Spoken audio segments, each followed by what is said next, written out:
Welcome to M Podcast. Our topic today is Start It Right. Let's begin. Under the quilt of life and on a pillow full of imagination, our eyes open under the roof of a new day. Our souls awaken after a temporary absence in our dreams. We feel the balanced beating of our hearts. We inhale the recurring breeze of hope after the exhausting yesterday. We smile and are optimistic that today will be better than yesterday. We thank the Lord for the opportunity of another life and another day on earth. We begin our day carrying within us heaps of hope, optimism, and smiles. We try to live today with the utmost happiness that we are capable of, despite the difficult minutes and happiness hanging over us like curtains of tears and worries, which obscure from us a window that takes us to our world flooded with beautiful wishes, and despite the thorns buried in every part of our bodies, whose pain we are accustomed to, we put on our mind. Just as we can wash our bodies with pure water and be refreshed at the beginning of our day, just as we can wash and pour waterfalls of optimism onto ourselves and flood them with various flavors of hope from within, and just as we begin our day in an appropriate way, we make all beginnings on the most beautiful path. One of the Arab poets says, "The curtain of darkness of the night will be answered. Its expanses will be watered with the morning lights, and dawn will reveal what was hidden, and its door will open after closing, and the birds of prey will sing after their silence, and the cloak of foreboding will take off its crows, and the owl will get rid of whatever it wants. It has a language of its love and speech, and bad luck is only in sick souls over which the heavy veil of despair is upon them. I say to the one whose steps stumble on the path, and whose resolve melts when engaged. The face of the crescent will give us a roundness and a shooting star will open a door in the darkness. Good. Happiness depends on ourselves. This is what one of the greatest philosophers of history, Aristotle, said. We always ask ourselves where and how we find our joy and happiness. This is what Aristotle sought to find and discover. In the process of searching for what spoils us, we always encounter results that are about to expire or even expire, such as friendships and relationships whose bitterness and falsity we discover in a short time, which leads us to decisions that do us more harm than good, which are often based on fleeting desires, and which always end before they even begin. But if we look deeper into Aristotle's ideas, the scene will become clearer to us, and we will know more and more. Perhaps our pursuit of our happiness is compatible with several principles. We give priority to happiness that lasts and continues.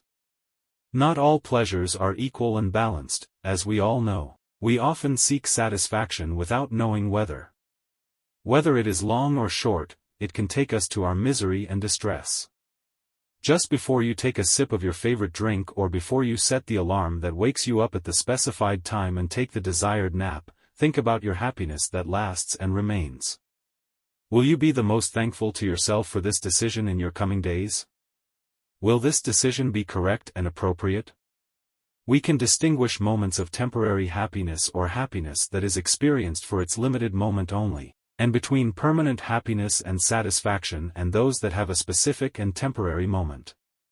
We conclude in the end that our true and desired happiness will be easy to achieve. We surround ourselves and our souls with friends and companions who are suitable for us. There are many types of friendship, some of which are based on purely personal gains and interests, and others are based on mutual pleasure of all kinds. As for the most important type, it is usually the one that enhances our advancement and balance by motivating us to be better people than yesterday.